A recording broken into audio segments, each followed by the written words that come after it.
and welcome to episode 25 of Peace Matters. Peace Matters is a podcast dealing with international relations and geopolitics. My name is Stefanie Fenkert and I'm the director of the International Institute for Peace. Today's topic deals with transatlantic relations after the election of Donald Trump and what it means for the European Union. My guests are Vivien Schmidt and Swoboda. Vivien Schmidt is Jean Monnet Professor for European Integration, and she's also a Professor of Political Science and International Relations at Boston University. She's also a board member of the IIP. Swoboda is the president of the IIP, and he used to be a member of the European Parliament. I hope you enjoy this discussion. Thank you very much for joining me today in this podcast. Today we are going to talk about the president-elect, Mr. Trump, and obviously what that means for the US, for democracy, but obviously as well also what implications this has for the European Union and Europe in general. Thank you so much for joining me today, and I would like to start with you, Vivien. Maybe you can just give us a little bit of an overview of what happened in the United States. I mean, here in Europe, we woke up in the morning with a quite clear victory, but we did not see coming of Mr. Trump on the one hand. And in the evening, we also witnessed the collapse of the German government. So that was more or less on the same day. And then Viktor Orbán was the first leader actually congratulating to Mr. Trump and Viktor Orbán. Same Viktor Orbán also last week just brought together a meeting of European Union leaders. So we are witnessing kind of a shift here in Europe. But first of all, if you just can walk me through a little bit what happened, why was Trump winning with this bigger margin, which at least we did not see coming to this extent? So delighted to be here. Thank you for inviting me. I woke up that morning with the same response that everyone did in Europe as well. And at least half of America awakened with that same response. And why did he win? There are too many possible explanations. One, we can talk about sort of doubling down on the extreme right populist rhetoric, the us versus them, anti-elite, kind of a discourse about immigrants as rapists, vermin, etc., anti-Democrats as socialists, communists, and that clearly resonated with a certain percentage of the electorate, but certainly not all, and not all Republicans. But I think the U.S. has become so increasingly polarized over time, starting back with the Tea Party, but perhaps even before in the 1990s with Newt Gingrich. But so it's been a slow progression of increasing fragmentation, polarization. And so even moderate Republicans, even though any number would not approve of the kind of discourse, nonetheless vote for Trump because, after all, he's a Republican. And the Republican Party is his now. So he controls that. So one part, I would say, is the discourse, but it's not just that. Despite the actually excellent and highly successful economic policies, Bidenomics, the Inflation Reduction Act, the CHIPS Act, et cetera, that has gotten the economy back on track. Even if Europeans complained about the protectionism involved, the Buy America, et cetera, ordinary people were not always feeling that. Or even if they felt it, they didn't know it. Because here one can talk about disinformation, misinformation, the media, with a story that the economy's bad. So even for those where the economy was good, they said, I'm good, but the economy's bad. And then, of course, there are a number of people for whom the economy was not so good. There are accounts of, I think, Wayne County or whatever it was in one of the swing states, out of 11 districts, or 11 counties, 10, in 10, the wage increases did not match inflation. Inflation was higher than that. And there was only one, white-collar workers, where inflation was lower than job gains. All of those counties, the 10 out of 11, where there was higher costs of inflation, went for Trump. He had a simple message: the economy's bad. And then beyond that, lots of voters also kept saying everything's, Trump was better at the economics than Biden, even though actually that's not true. But truth and falsity now is no longer what we thought it was. I can mention a very technical word, bullshit, highly technical. And that's really, if you look at Trump's rhetoric, it's bullshit. He talks, and once years ago he said, you know, I engage in exaggerated hyperbole or something like that. He said, because people want to think big. He said this in 2016. People want to think big. And so I enable them to think big. And the whole point of that is, if Trump Tower actually only has X floors, he'll say it as X plus 5. Just, well, to sell the real estate, but also it's that exaggeration. So it's, I have the biggest economy. You know, actually, that's not true. It's actually Biden. I had the biggest tax cuts in history. No, that was Reagan. But nonetheless, and you know, you repeat something and you repeat it long enough, often enough, people come to believe it, even if it's lies, and even if you know it's not true. And so I think there's that, but there's also the economics, and there's the politics, the kind of fragmentation. And the other piece is Trump was Trump. People know it's a brand, everyone knows what it is, like it or not. Harris was no brand at all. She came out of, well, she didn't come out of nowhere, unfortunately. She was a vice president who was one of the least popular going in the US until she becomes the candidate, and all of a sudden people say, oh, she's not bad. She had almost no time. And people kept saying she wasn't clear about her policies. She actually was, but there were mini policies. There was no grand vision, whereas Trump, although he didn't really say much more about his policies, it was his grand vision, his intuition, like it or not. Whereas for her, people kept wanting more. And then the other piece is, he's a man, she's a woman. Yeah. Thank you, Vivien. You also already gave me a couple of points, I think, which are also very relevant for Europe. I mean, you mentioned the polarization, and this is definitely something I would say we're also witnessing within the European societies.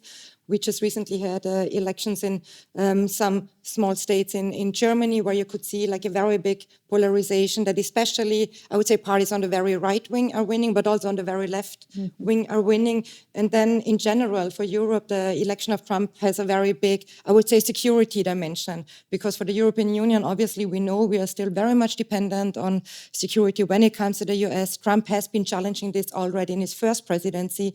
And I would say that most European countries are very concerned about where this is going to go right now with Trump being again president. So maybe, Hannes, you can reflect a little bit on what Vivien said, but what does this really mean for the European Union, and maybe also for what we once used to call the European security architecture, which we now are actually saying is not existing anymore, or at least in a very, very deep crisis? Well, when I listened to Vivien and read, of course, several articles and comments in US papers and medias, I think we have now Trumpland. USA became Trumpland, a new kind of USA, because of this polarization and because of what Trump is expressing in his very often ugly and violating words and speeches. So that's a real change.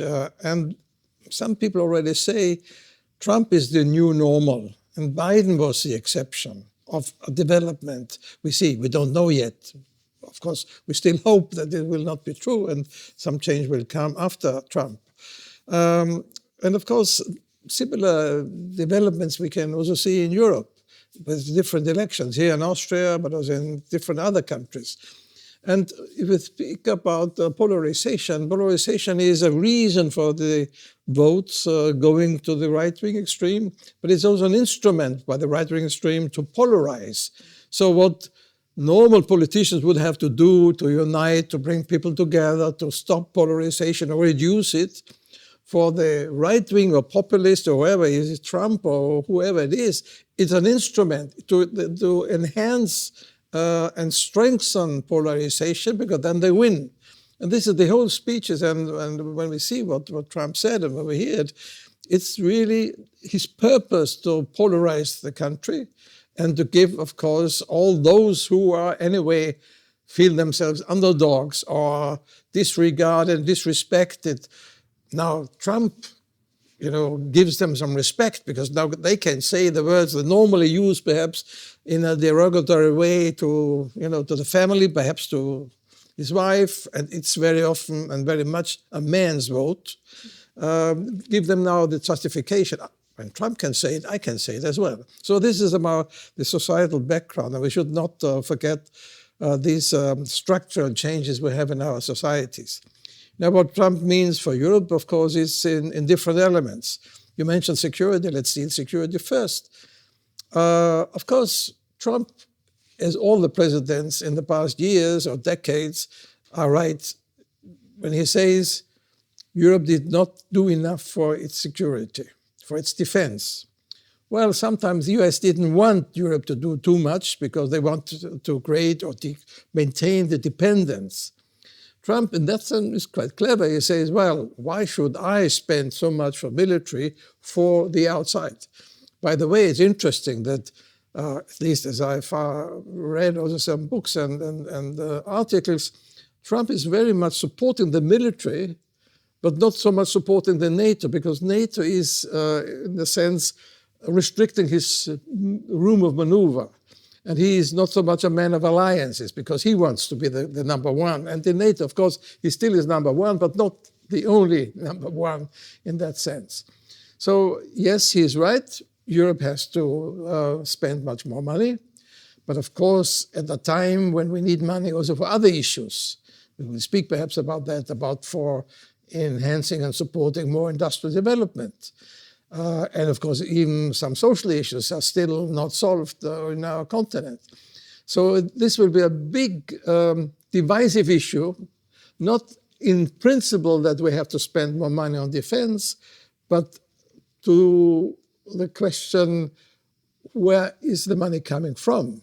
Is it as the German, and that's the reason why the German government fell predominantly, because the Minister of Finance said, yes, we have to spend more money for defense, but reduce the social expenditures.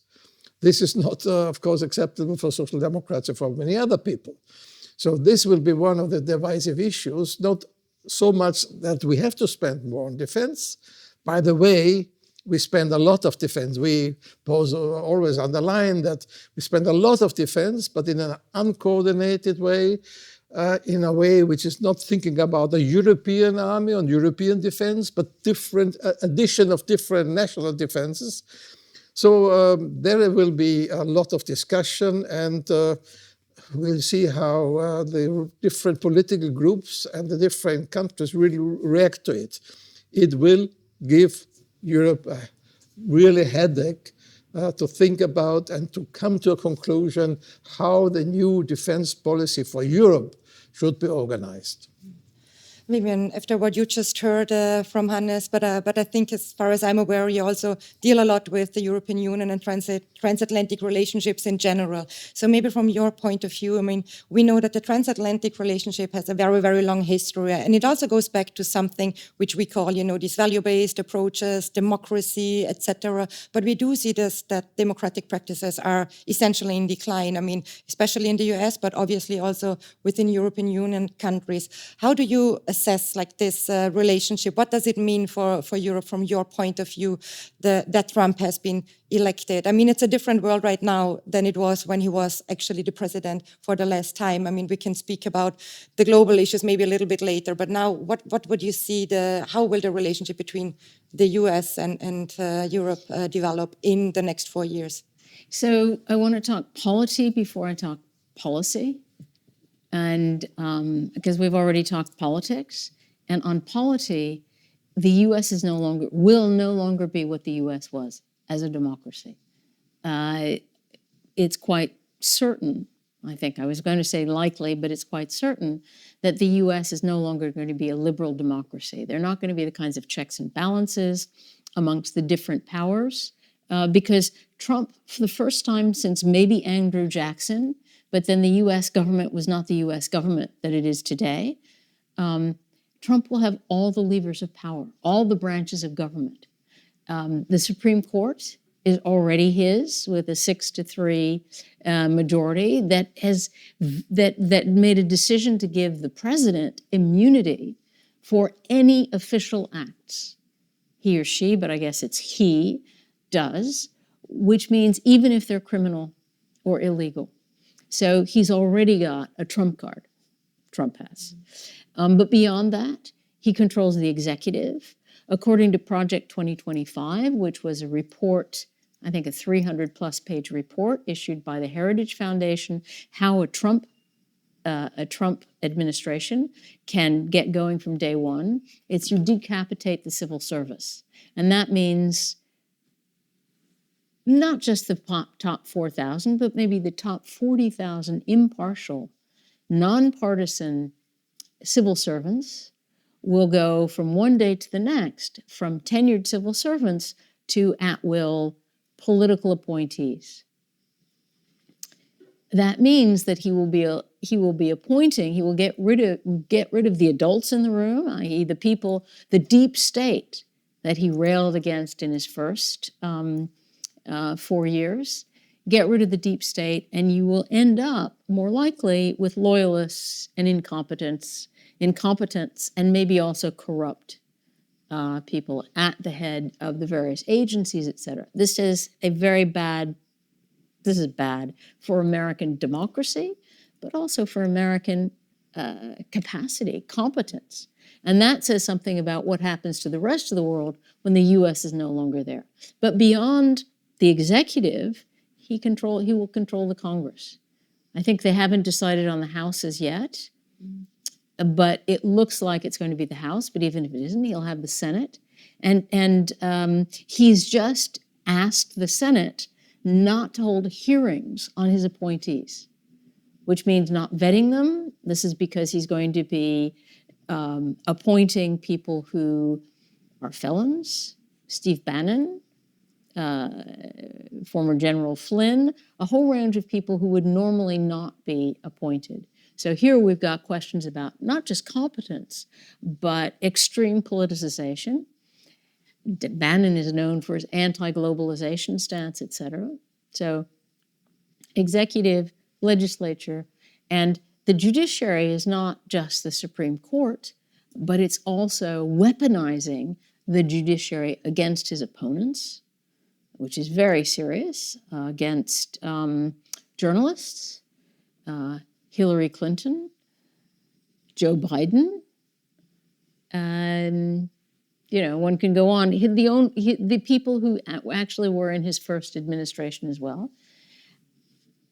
And even if he doesn't win these criminal cases, but also lawsuits, which means you can bankrupt independent newspapers, et cetera, or take them over as Orbán has. Which actually gets me, so what happens in Europe as a result? With the example of a US that has become totally partisan, extremist, and polarized, it's a kind of a trump card, if you will. Sorry, I keep using this, but it's a trump card for Orbán in particular. Giorgia Meloni will have to see whether she feels empowered and goes along with Donald Trump, or if she stays kind of more center. That will probably depend upon policies. But the worry for the EU is that we already have lots of extreme right parties out there who are in coalition governments or support the government or actually control it. And when I think Orbán in Central and Eastern Europe, Orbán in Hungary, but in Slovakia, you've got Fico. Who knows who else is going to be elected?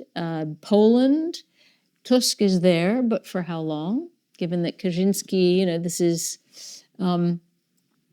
Meloni, I've already mentioned. The Sweden Democrats are supporting a conservative government and got the largest number of votes in the last elections. Okay, that's Sweden. Geert Wilders in the Netherlands. Need I go on? 2027, what happens in France? Marine Le Pen, and Macron shot himself in the foot. And the other piece, of course, is issues of leadership. Macron can't lead France right now, and Olaf Scholz is not likely not to be in power for very long in Germany. Where's leadership there? Where's a kind of centrist leadership, let alone the kinds of ideas? So I think highly problematic for Europe on the democracy, and I haven't actually gone into actual policies yet. Yeah. Hannes, it doesn't seem to be a very, very good outlook if you listen to what Vivien just has been saying, what is going on, and especially also that he has so much power over institutions within the United States, which is something I think is a very important situation for every democracy. When it now comes to the European Union and the first Trump presidency, so we actually knew that something like this could be happening again. Would you say, from our point of view, are we ready? Have we been preparing for such a case that Trump will be re-elected, from your point of view? I don't think we are prepared. Unfortunately not. Now, the one thing is on specific policies. Defense, yes, on defense, we know that we have to spend more. Already defense has been increased, not so much because of Trump, but because of Ukraine situation. But of course, we are not really prepared if Trump would cut arms expenditures or arms exports to Ukraine, which will probably not happen one day from the other, but it could be in the medium term could happen. And some other policies, tariff policies. So we need more investment into high technology production in services, in companies who are really unicorns, who are really, on the top level of economic development.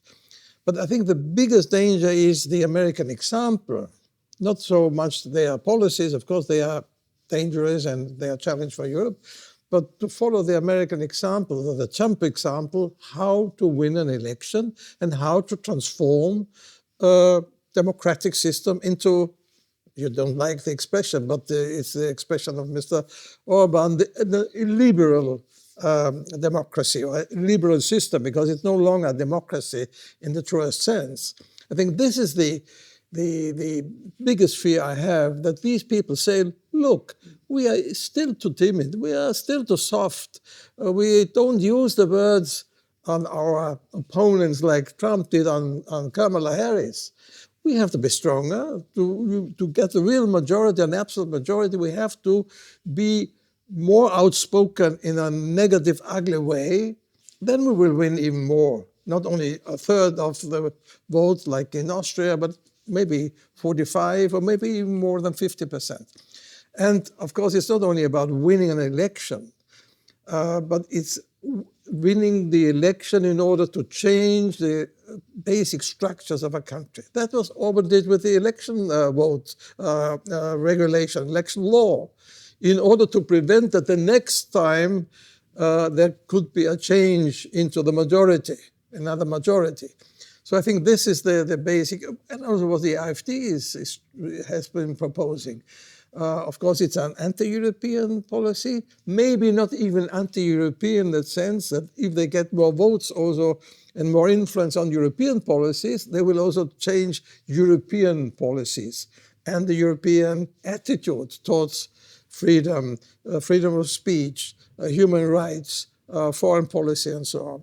So I think it is really dangerous if we have to, from the beginning, and therefore I'm very grateful for Vivien, to make it clear what Trump wants to do, how Trump wants to limit the democratic principles and institutions and behaviors, and they want to really change and give people less voices, less possibilities to influence politics, because at the end of the day, it's not the people who decide on politics. If he is controlling the justice system, if Mr. Musk, we didn't mention it yet, Elon Musk is controlling the information system, it's a real transformation of our societies and our political structures.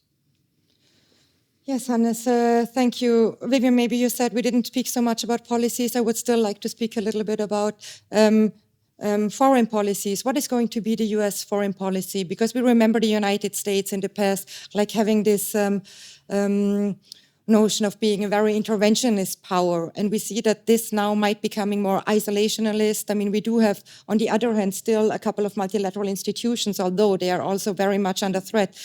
Today, the COP29 has been started in Azerbaijan, in Baku.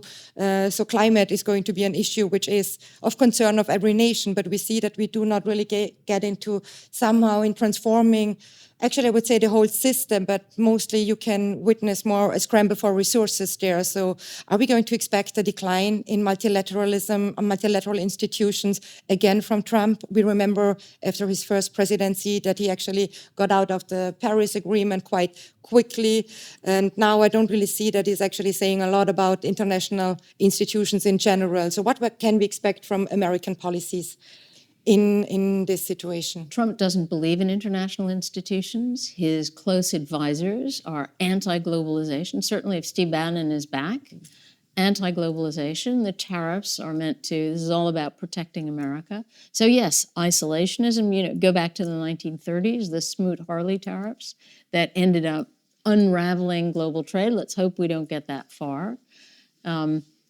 Trump engages in transactions, so multilateral institutions are not for him. He's going to try to solve the wars through personal diplomacy. Will it work? I doubt it. But I mean, I think what it means is that a multipolar world is certain to occur, and the big question is where will the EU be in all of this?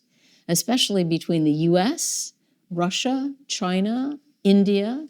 The EU, I mean, unfortunately, the EU is one of the largest economic powers in the world, but for how long? Especially, where is it going to be between the US and China? Is it going to follow along? Because I think for Trump, it's China that's the biggest danger. And it's going to try to get, there are going to be, Trump claims, 60% tariffs on Chinese goods, 20% on EU goods.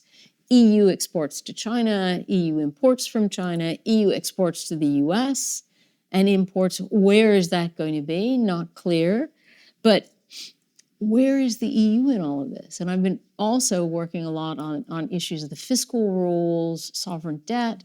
The EU needs a serious industrial policy because as likely as not, Bidenomics, the Inflation Reduction Act, CHIPS Act, all of that will continue, not necessarily pro-climate and renewables, but that kind of support of American industry is likely to continue. Where is the EU in all of this? The EU has actually already shot itself in the foot. In 2024, we've gone back to the fiscal rules, only slightly reformed, which means that a majority of countries in Europe are going to have to engage in austerity, in belt-tightening, cutting deficits and debt very quickly. That is politically problematic because it's going to also support the extreme right and the extreme left, perhaps. But that's the politics. But on the economics, cutting will mean that these countries have no money to invest, and yet there's no EU sovereign debt fund, no sharing, no mutual sharing, no fiscal capacity at the EU level. The EU needs to do some serious industrial policy, in particular, if the national level can't invest because it's paying down its deficits and debts, then at least the EU needs to do it. The EU needs to do some real serious strategic industrial policy. Will it? That's the big question. At a point at which France and Germany are not leading, and we had serious leadership during COVID. We had the Resilience and Recovery Fund that has ensured that those countries that got it have had massive growth and increase. It's not just from the EU money, but the private sector has also invested.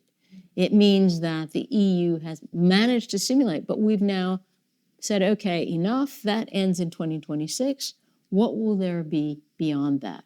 And if the EU doesn't invest, Where are we? And there are those people who say, no, but Vivien, the next crisis, the EU will come forward with a sovereign debt. But what will it invest in? It will be in security. And the problem is, yes, there are military needs, et cetera, but where's climate change? You mentioned climate. Where's climate change in all of this? The EU has been a world leader on climate change, and for good reasons. We are all suffering from floods, from forest fires, from too much cold today. Also, summers that are way too hot with rising seas. How do you address climate change? The EU claims to have been a leader, but if it doesn't put its money where its mouth is, if it doesn't invest, if it doesn't have an industrial strategy to develop, to shift industry toward renewable energy, and to deal with climate change, well, it won't. China will become the moral leader in all of this, will take the moral high ground, and it will also be selling its cheap electric cars, its cheap solar panels, the wind turbines, et cetera. The EU will be gone. It will be kind of caught between the US and China. It doesn't need to be. It's got tremendous talent. It's got tremendous energy, or it could. I mean, not physical energy, but where is it? It doesn't have the billionaire platforms, as Hannes said about Elon Musk. And that's a problem too. Where are the EU's privacy laws going to go when the US under Trump basically tells Musk and others basically says, okay, quit paying attention to EU law. Where the EU is a world leader in sort of normative power on regulations, where will that be? I mean, there's a whole lot that it can lose. It's been able to do this because of its economic power and its normative power in terms of rules and regulations. How long is that going to last? In particular, if, as Hannes said, they're all following the Orbán playbook and freedom of the press is no longer an issue. Hannes, when you listen to Vivien, what she was just saying, and you yourself, I mean, you used to work for the European Parliament for 18 years. Right now, there are hearings of the commissioners, and we also see already in the new commission where it is going, and it is exactly going where you said. I mean, we're going to put a lot on emphasis, especially on defense. We do now have a new defense commissioner. Also, our, let's say, the foreign minister of the European Union, as we call it, the special representative for foreign affairs, is Kaja Kallas. She has a very strong stance on Russia, due to also from her coming from the Baltic countries. So we are witnessing also a little bit of shift, a power shift within the European Union countries, and those countries who are now very loud on the agenda or who are heard. Partly as well, obviously also rightfully so, but how do we deal with this situation that there are so many other issues like climate change, for example, where we actually need to come together again and to look for this multipolarity in order not to become thrown under the bus between, you know, the US and what they think about the world, and especially their pivot towards Asia, which I'm pretty sure is going to happen anyway in the future. And there is not even a big difference between, I would say, Trump and Harris when it comes to this main idea that the future where they are going to be very, very active is going to be East Asia, and it's not going to be Europe. How are we dealing with this? Do you see a possibility that we get out of this kind of deadlock by securitizing everything so much that we tend to forget about all the other problems which we only can resolve together, and if we have progressive policies? Well, I very much agree with Vivien on all the issues that she raised. I have two objections. The one, I would get depressive if I listen to it. And secondly, we have to be realistic. The world changed. It changed with China and changed now with Trump land with the US. So to deal with all these issues in a very efficient way is impossible. Let's take the climate policy.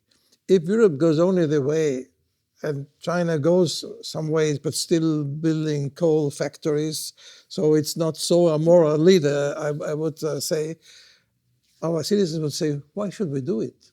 We exert 13% of CO2 emissions. If we change much to the better, it will not change so much the world emission standard or volume. So I think we should be realistic. If I was very much against that the Commission, because of political pressure, not because of the Commission, but political pressure, especially from the right side, was reducing some of the requirements for agriculture and other sectors of the industry. But we're still very high with our level of aspiration. But we should not say we can lead the world towards climate neutrality and an efficient climate policy if others don't follow or don't follow only partly. So we should be realistic. Secondly, on defense, we have Russia here. US is abstaining for going in the influence. We have perhaps a war in the Middle East, a stronger war in the Middle East with Iran being involved. We have to spend more money on defense.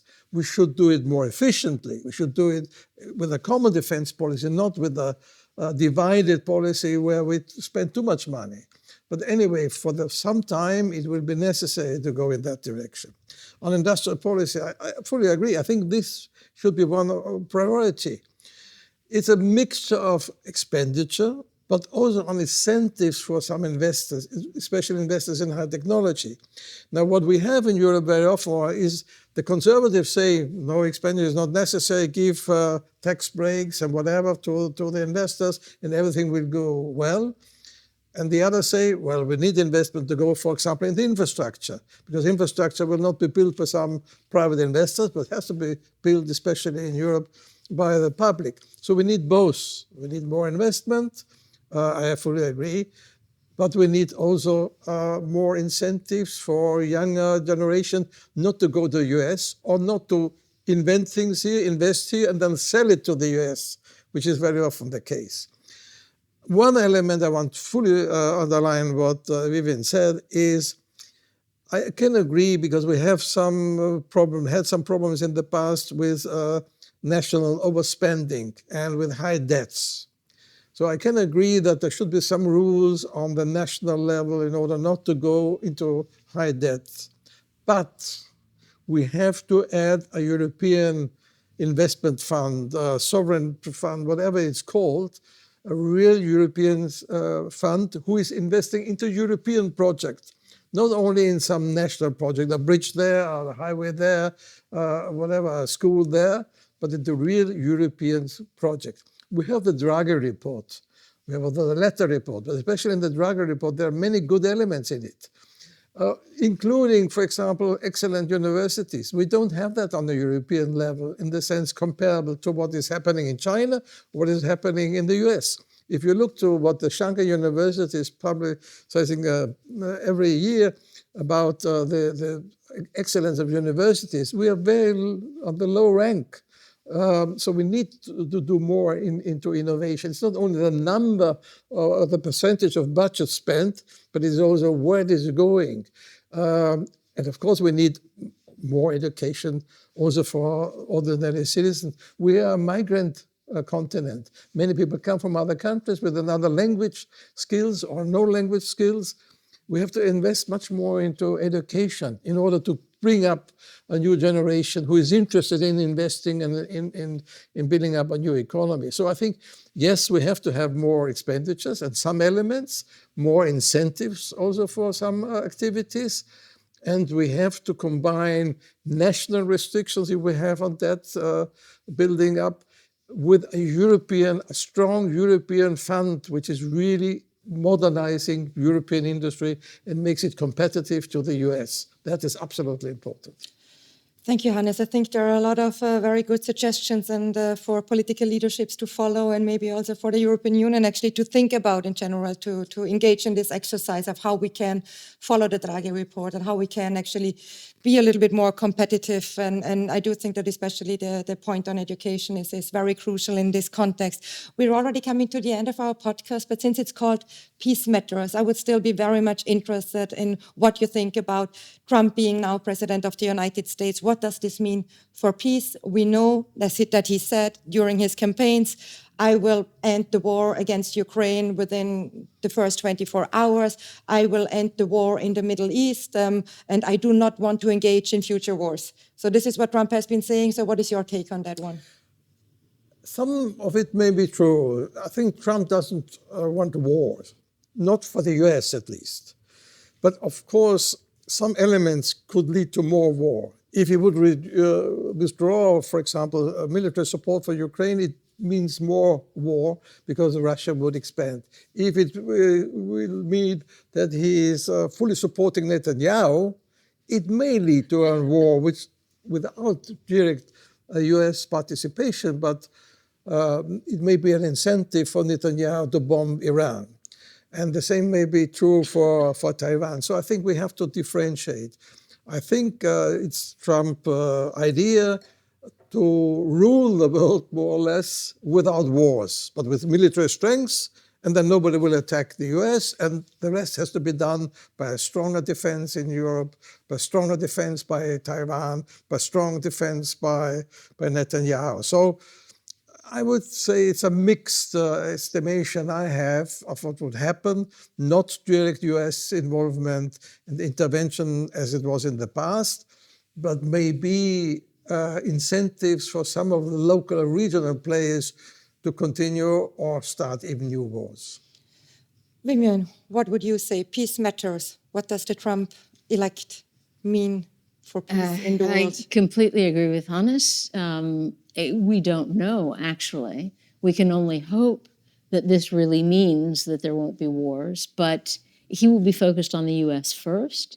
One would hope that he would set up some kind of international peace conference where China, India, and the US and Turkey were involved to try to settle the Ukraine-Russia conflict, to make it a lasting peace. But as likely as not, since he doesn't like international multilateral institutions, it's likely that he'll just try to stop it there. Whether Putin will stop or not is the question, at least in terms of taking the Ukraine. But more than that, I think what it tells us about the EU is the EU needs to try to ensure that it can at least have peace within its borders and on the border. And that's a big question. For that, I would argue that the EU needs to deepen its integration. Deepen it in terms of, and when I said industrial policy, I agree with you completely. This is about ensuring that there's more education, more retraining, all of the things that are needed, plus not only an EU-level investment fund, but maybe a go-ahead at the national level to invest in those areas that are most important and don't count them into the deficit. That the Commission could have done and didn't do.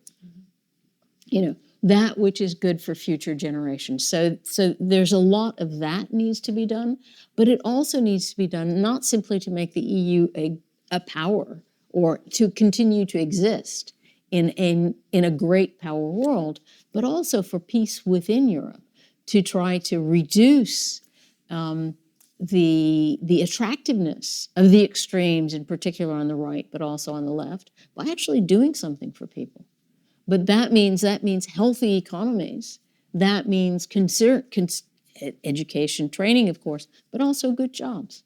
So there may be a pulling back a bit from globalization, from the EU has been the biggest for kind of neoliberal reforms within, in the interest, and I can understand it, a fair playing field. But the result is that the working poor, the low-skilled, actually find themselves angry because they don't have the kinds of jobs that they would like. They don't have the kinds of salaries that they need, and there's an increasing rural-urban divide. The EU needs to consider this. It's the EU, but it's also the member states. Otherwise, we're going to end up with a Europe of nations that will be highly fragmented, that if we're lucky, some countries will not end up in the complete illiberal authoritarian drift. So yes, peace, but peace in the world and in the Europe. Thank you so much, Vivien. I absolutely agree. The European Union should deepen itself and maybe, if possible, also enlarge itself at one point, because it still is attractive and because we can actually offer all the suggestions the two of you made today. Thank you so much, Vivien. Thank you so much, Hannes, for your time today. Thank you. Thank you. Thank you. I hope you found this discussion interesting. If this was the case, please follow us on Twitter, follow us on YouTube, follow us on Apple Podcasts or on Spotify. You'll find all our other episodes there as well.